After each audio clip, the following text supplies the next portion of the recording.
How to block a website in Chrome Android.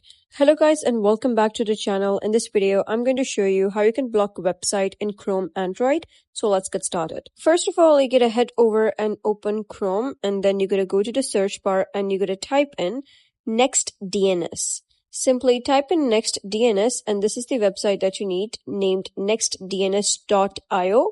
So simply search for it and you'll be redirected to an interface like this. You gotta click on Try It Now button, and the best thing about this tool is that you don't need to sign up. And then you gotta scroll and click on Parental Control, and here you gotta click on Add a Website, App or Game and simply select one. Whichever you want, simply click on Add and you're good to go. However, if you're not able to find that website here, you gotta click on Deny List right next to Parental Control, and then you gotta simply type in or paste the domain here. For example, I'm gonna type in youtube.com.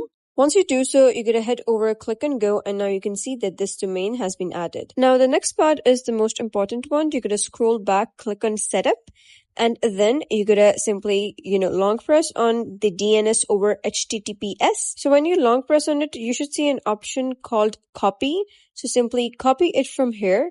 And then you're going to click on the three dots at the top right, scroll down, click on Settings. After that, you're going to simply click on this option called as Privacy and Security. Then you're going to scroll down and click on Use Secure DNS. Click on Choose Another Provider, and you're going to paste that URL over here. Next, you're going to simply click on Done. Now, when you go and search for youtube.com, you should see an error that would look something like this in front of you. So that is basically how you can block a website in Chrome. So if you found this guide helpful, give it a thumbs up and don't forget to subscribe for more helpful tutorials.